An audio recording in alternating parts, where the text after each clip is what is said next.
All right, so last BG night, dropped 32 and looked like he was floating. I saw there. the footwork in the post was BG. nasty. Dude spun like he was disappearing into mist. Hold on, though. Great game, yes, but he's inconsistent. Week before, he went 4 for 15. Can't crown him yet.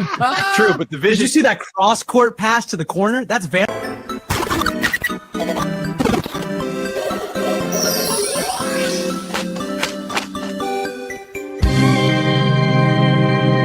Guten Abend, mein Freund.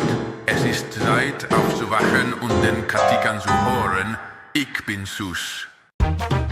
Late at night when the lights go dim. When the lights go dim, oh yeah. There's a whisper rolling through the wind. Rolling through the wind. Step inside, pull up again. Bada, bada, bada, hey. You're back at the Catican. Back at the Catican, the Vatican. Whoa. Ew, smells like a stack of cash. But the taste? Worth every penny. Doritos Mark Stoops buyout flavor. A flavor worth every penny. So pricey, so delicious.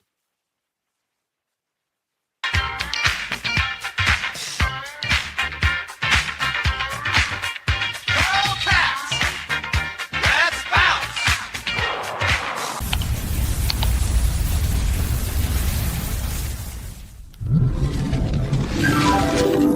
Nice shirt. And since you typed that in, boy, oh boy, do I have the perfect podcast for you.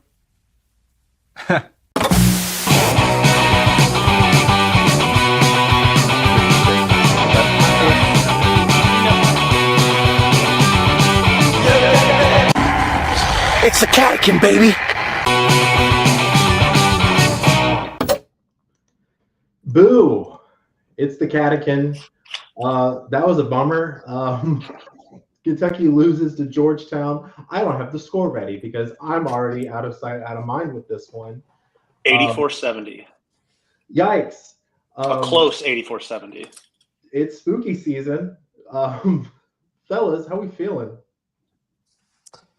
Not great, but like we're 0-0 on the season. Couldn't take too much positive away from the Purdue game as much as we wanted to. Also can't take too much negative away from another exhibition coming off that big high with 3 starters out. That's what these are for. I feel pre-annoyed at the fan reaction to how this game went. It was a scrimmage. Can only take so much out of it. But like Ben said, we're 0-0 now, so let's get the real season started. Yeah, I think it was a revealing game. Some of the weaknesses that we had defensively, I think, are pretty obvious.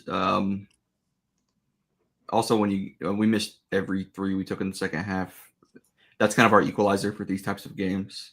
I don't think that happens every time, but they seemed gassed, and I felt gassed watching it. Yeah, I mean, so last week we beat Purdue, and in the comments people were saying, you guys weren't hype enough. Like, goodness, guys, you're acting like we lost. The thing is it's hard to get hyped for games that ultimately don't matter. Although it was cool to beat Purdue. Like I thought I was plenty excited about that.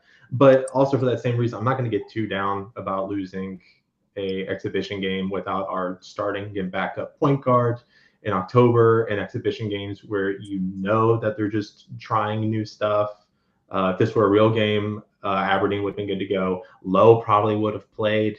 I'm just not going to – we don't even know if it's a bad Georgetown team. I know Ed Cooley's a good coach.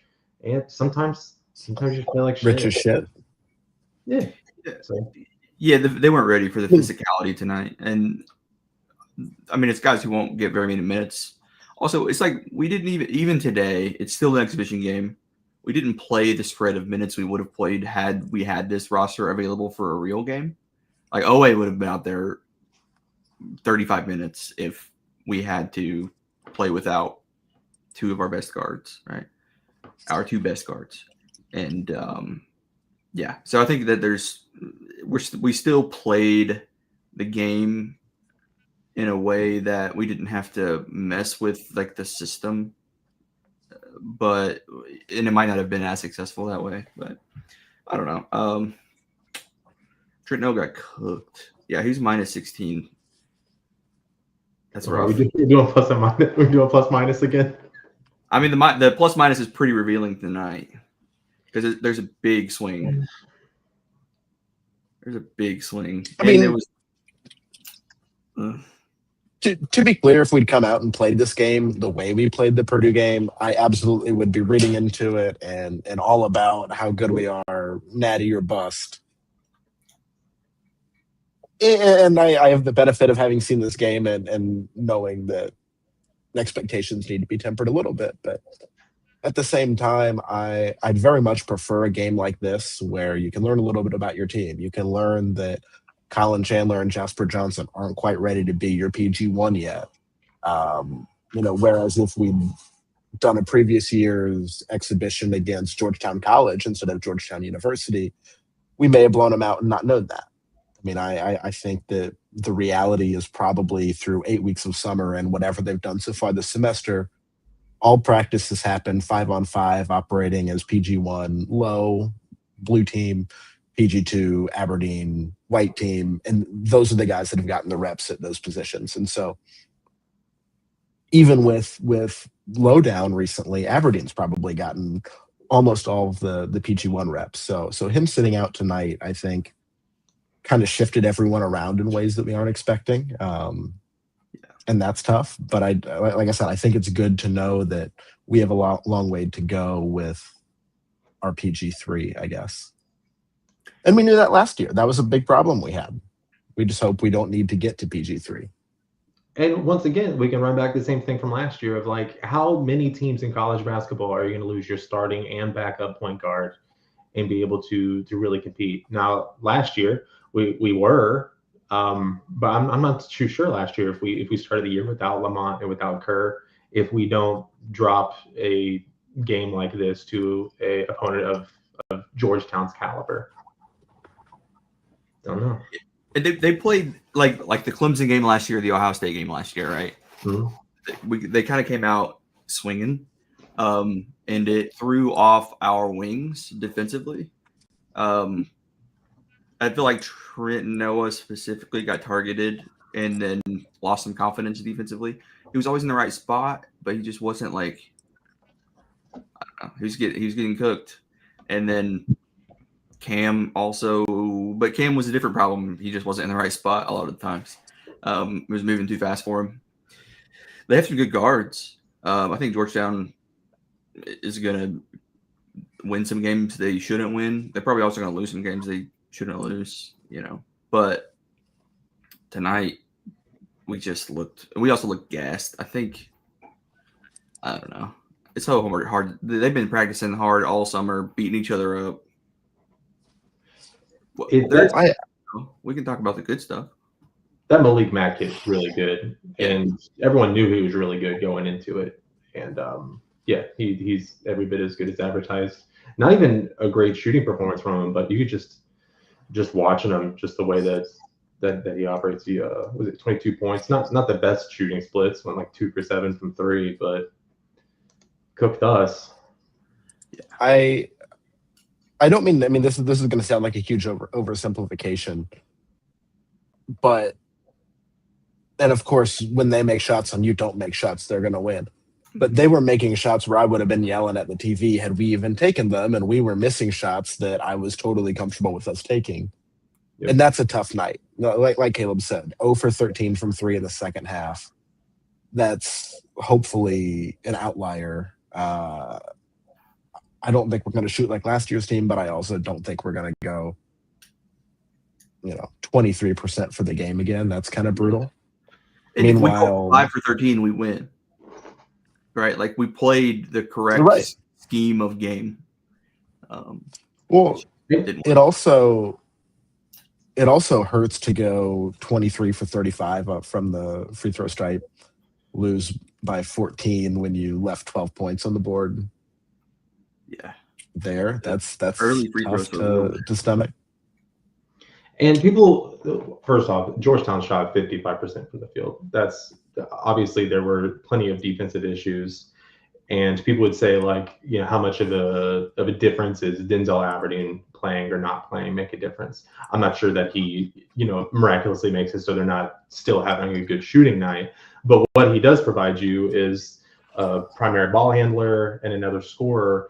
And when you're having an off night from a Trent Noah and a Cam Williams, he can play the two, provided you have like a Jalen Lowe back.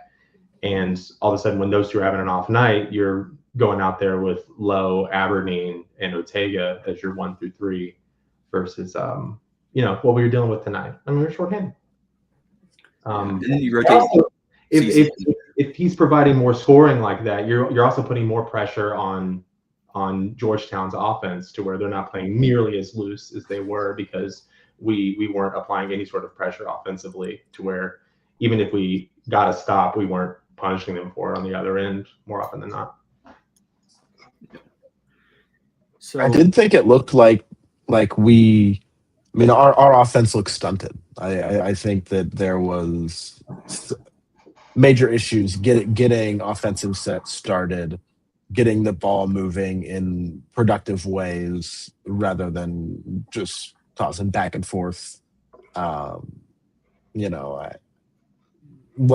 of handoffs, not a lot of penetration, not a lot of good cutting. And I think that's where having the guys you've identified as your point guards really makes a difference. I mean, they can initiate some of that, and hopefully they can create some of their own too for when other things just aren't working. I want to talk about the pod. I think that there's plenty of excuses for this game and the way that it went. Rough. I think people playing out of position a little bit from what they're used to is probably the main factor for a lot of this. But I thought Yelovich had some really good plays. Mo, still solid. I think our bigs didn't play terribly. I don't know. There should have been more dunks. That just was missing this game that happened last game. Right. And I don't know what that is about. But I'll go back and rewatch it. But they just weren't finishing strong. And we're shooting free throws when they're not really good at that, apparently. But Ortega looked like a stud. And then, we have 3 of our most expensive. We have a $20 million roster, 10 of it's gone, right? Yeah. I don't know. I feel like there was some positives to take out of this. I thought Jasper playing as a 2, he's so much more effective playing as not trying to dribble the ball up because he kind of goes slow and toys with the defender a little bit and it stalls out the offense. But he's very confident in that shot. And I think that if he's playing the 2, he's going to get a lot better looks. And that the other players will be able to create for him a little bit. Defensively, I think it's just rough when you have to have Noah defending the 3. It worked against Purdue. I'm not sure exactly what the problem was today, but they attacked him all night. Yeah. Did you guys want to move to the chat? Nick Roush is joining us. I don't know how we've gotten 15 minutes into the show without mentioning that. Raph, you have any overall thoughts that you wanted to? Yeah, I have a pro and cons list that I made during the game. Bench got a lot of run, so really good to see the end of the bench get some playing time they may not get in the regular season. Hawthorne did not miss tonight. Love to see that. Not a single miss out of him. No turnovers. So love that development. Rupp ice cream machines were working reportedly, so that's great. Lots of ice cream sold. And second half free throws. They actually shot, I think, 17 to 22. Everyone in the first half was great, another bad free throw shooting Kentucky team. And then they went 17 to 22 in the second half. So in a nightmare game, there's one silver lining. The cons are everything else. Well, also think about this: our bigs 2 for 2 from 3. Oh, Mo and Diabate? No. Or, sorry, Moreno. And BG. BG. Oh, duh, I forgot BG3, beginning of the game. Yeah. Oh yeah. I agree in that I thought Diabate was a bright spot. I think that he sort of showed his ability to be what we were missing a lot of the time last year. And I mean, it's been talked about ad nauseum, but his physicality, his ability to just come up with rebounds. What did he end up with? 7 boards, 13 points, pretty efficient. His shot's hideous, but went 1 of 2. His free throw shooting's hideous too. Went 4 of 5. And the way he plays, kind of bull in a china shop, both offensively and defensively, always, I'm amazed he doesn't foul out. And maybe some of that is me remembering how it worked for him last year when he did accumulate a ton of fouls, but just 2 tonight. And he didn't play any differently. So I think that's encouraging, but they played they called looser tonight. A lot of those would have been called fouls a week ago. Mm-hmm. Except Colin Chandler. Fuck that guy. Fouls. Yeah, he fouled out. I didn't want to say for Colin. I think he just had 4. I think he only had 4. But his defensive flexibility, he played 1, 2, and 3 on defense correctly, which is the other guys just can't do that, right? So like having him, I think he's going to end up with a lot of playing time just because he runs the defensive schemes correctly, and he's pretty effective on defense. In his shot, I mean, like 1 for 6, but it was just a bad shooting night overall for everybody. Cam went 0 for 5. I was impressed with his ability to step up where we were obviously hurting. I think that's going to be valuable during the season because there's going to be foul trouble, right? Somebody's going to get in foul trouble. No doubt. Checking with the chat. Nubu Goofin says, I think I'm done BG leaving. That's the nature. All right. Your faith must stay strong. I'm never done BG leaving. Okay. Because sometimes you'll have times where you question your BG leaves and then he gets you right back. So that's why I always say BG leaving. He hits a 3. I think Malachi is better defensively.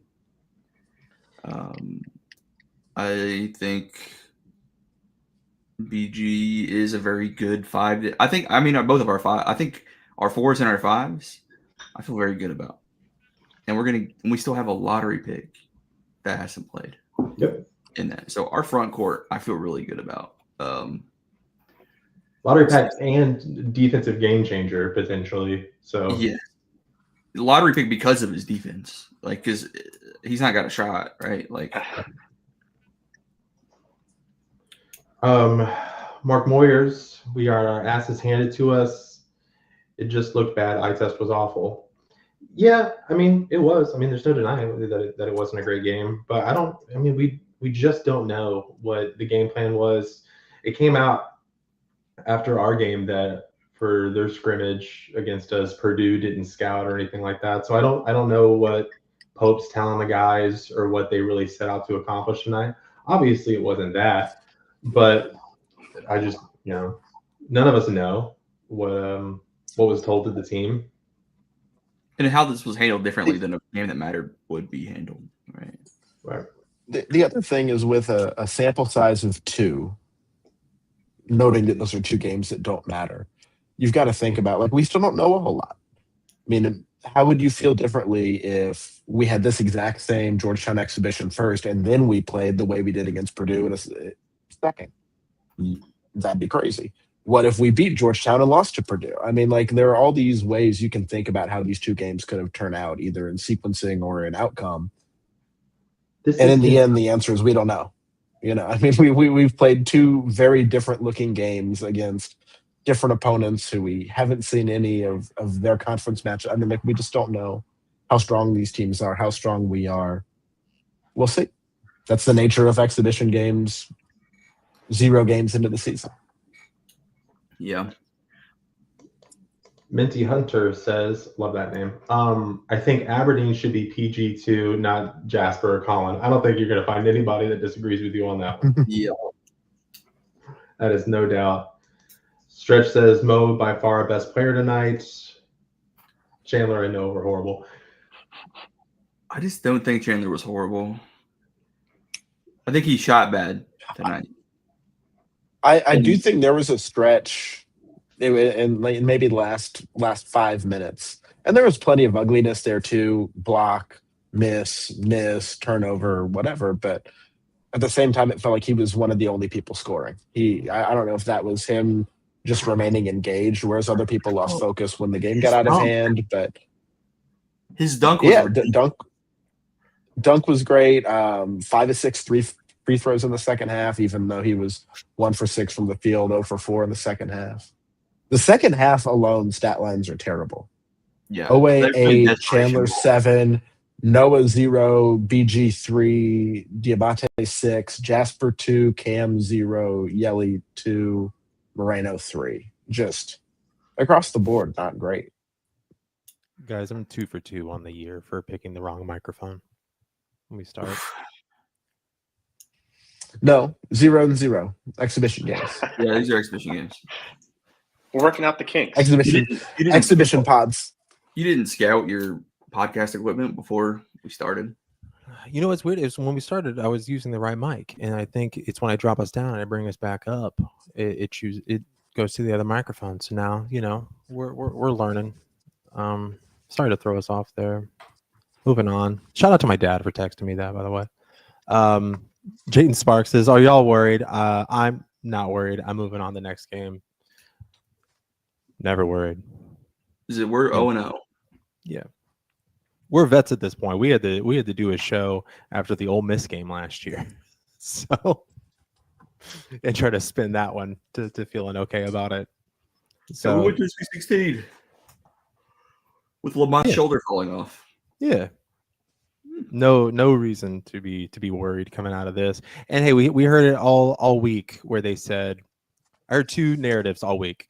The one was, Purdue, when they went to the title game, they lost to Arkansas in the exhibition. I'm going to pull that card out and play it here and say, why can't we say the same thing? And then also the $20 million roster, where it's just like, of course they better be good. It's a $20 million roster. I'm sure now after this game, it's going to be like they have a $20 million roster and then they go and lose to Georgetown. But what I would say is that they sound poor when they say that. All right. Sorry, you can't spend $20 million on sick ass basketball players. Get your bread up. Yeah. Sounds like a you problem. Well, I think also indicative of exhibitions not mattering a ton. Didn't IU beat Tennessee last year, and then IU was garbage, and Tennessee was as good as you could be without making an Elite Eight? Or again, without making a Final Four. Yeah, that is their ceiling. So, yeah, they're the best Tennessee team of all time. Has Tennessee made a Final Four before? We'll have to look it up, but Jamie, can you look that up for me? Has Tennessee made a Final Four? How many have the Kentucky Wildcats made? Dozens. Friend of the show, Braden, I believe that's how you pronounce that. Georgetown shot the ball ridiculously well in one-on-one matchups. Lots of individual plays made. No 3 second half. It'll be fine, I'm sure. He gets it. Total agreement there. Also, Mark Pope's is playing 5D chess, right? He set them up to lose, so they bounce back. There we go. Against who are we playing for the first game? Nichols, I believe. Nichols. The school, not the change. So the title for that one is going to be Kentucky puts up dimes on Nichols. You heard it here first, folks. Sneak peek. All right. And then we got to, I think we're going to be Louisville. Yeah. To Braden's point, we made 11 fewer field goals than they did, but out-assisted them by 2. And we played terribly. Yeah, the ball movement seemed terrible. I'm shocked by the assist to field goal ratio there. Minty Hunter says Malachi is better than BG. I mean, in 2 games. I thought they both didn't really play well tonight. So he was The problem with that, game, probably. The problem with that is that Lever just isn't as versatile. Yeah.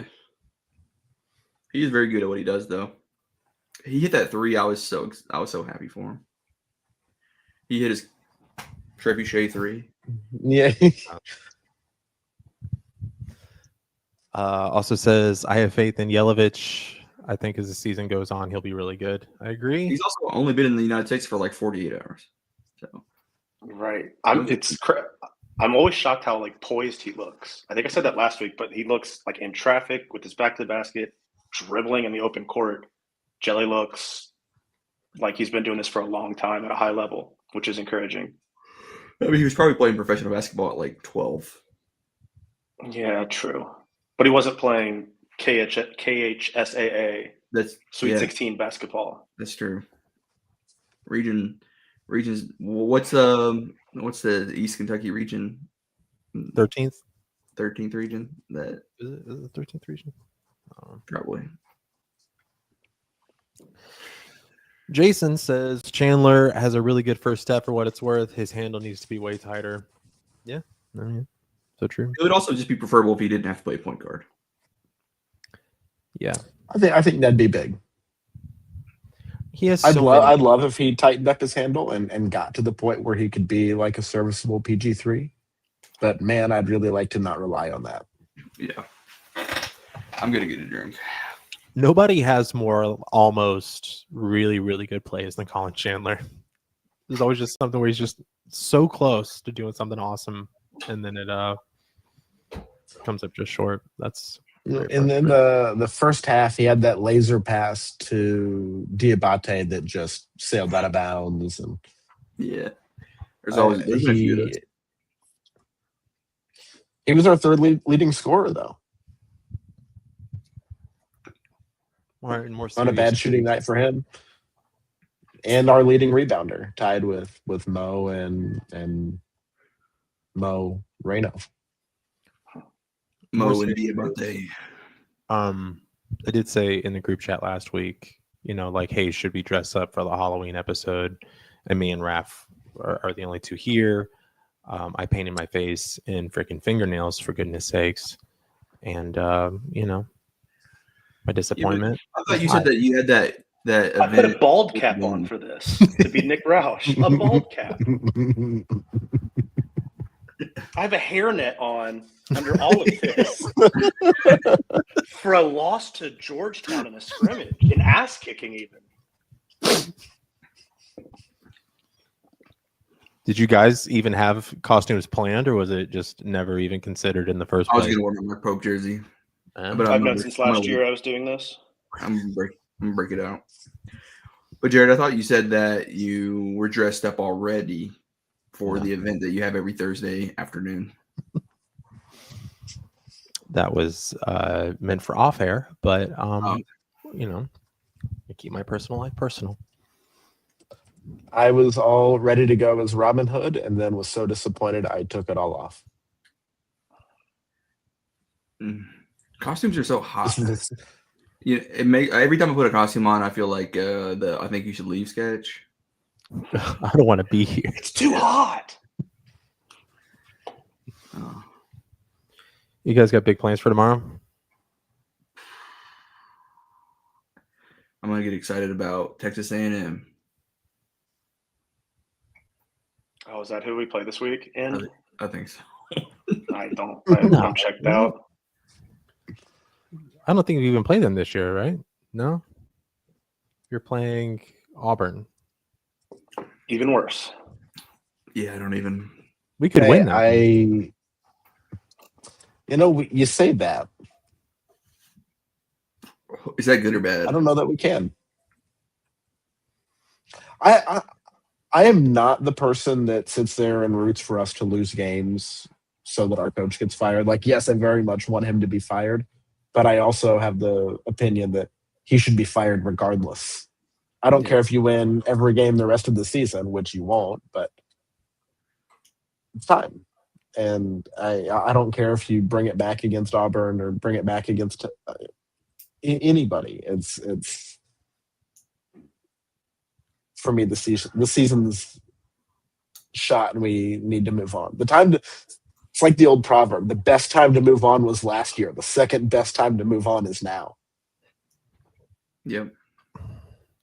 Well, boys, it is nearly that time for us to make our predictions on the year.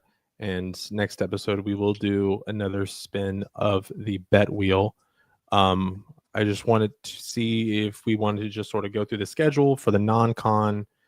And do we want to just see how many losses we think we have in the non-con, since by the next time we get together, we will technically be in season.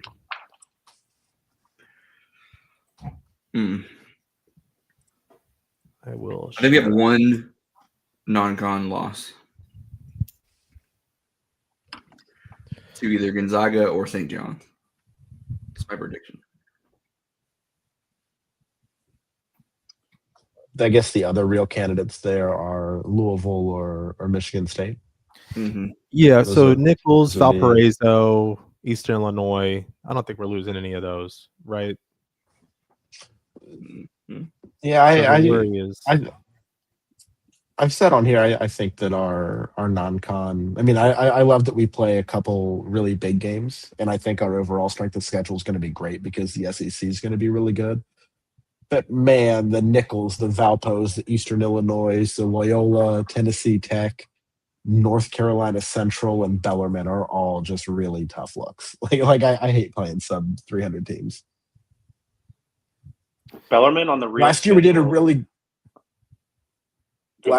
great job of making even our bye games were decent teams. They were in the 200s and not the 350s. They were in the, Lipscomb ended up top 75 just about. And like it's just crazy to go from that to this. Yeah, it's just, but we do have five top 25? Yep. Mm-hmm. 1, 2, 3, 4, 5. And I think North Carolina by that time is probably going to be higher. I would think the opposite personally, but we'll see. I think that Caleb Wilson's good. Could be. I like that the Michigan State Champions Classic game is the early game of the two. I hate the 10 o'clock time start that we normally get. I think that's what the Duke game was last year. I feel like the early tip-off time will be great for that. What could be a trap game against Sparty. So if we're setting the over/under at 2.5, where would you guys land on that? Under. Okay. I think I'd go under. I'd say 2 probably. I think that's a good place to set it though. I mean, I could see 3. But I'd go. Do you think that's the line, right? We're probably 2.5. 3 losses is where I would start to get worried. Yeah, 3 losses going into an always tough SEC. I did see, I think Matt Jones even also shared it. They may have said on the broadcast that this Georgetown team is much more similar to the style of play that we'll see in the SEC instead of Purdue. I do think we'd be more well equipped to handle it with point guards. But that's probably true. Probably better versions of what we saw against Georgetown, just with the level of athleticism and the style of play in the SEC is much different than your Big Ten ball with Purdue. But I think we'll be fine. I don't know. I think I'd probably go under, but we'll sort that out offline, and we'll spin the bet wheel next week for episode 1. Figure out what we're doing. Do you guys have anything else? Anything else we wanted to cover? A little Nothing bit for me. But kind still of a bummer. What do you do? Doesn't matter. You know. You know what's not a bummer? We play real basketball next week. Love that. Mm-hmm. The road to 40-0 starts a week from now. You think we get low back next game? I think we get low next game. I don't know. I just want him back for Louisville. Yeah. Was he practicing this week? I don't think so. No. I haven't seen him. Haven't seen him. I haven't seen him for Bill for March. They're calling me Flow Rider. That's how much I'm going to get low next week.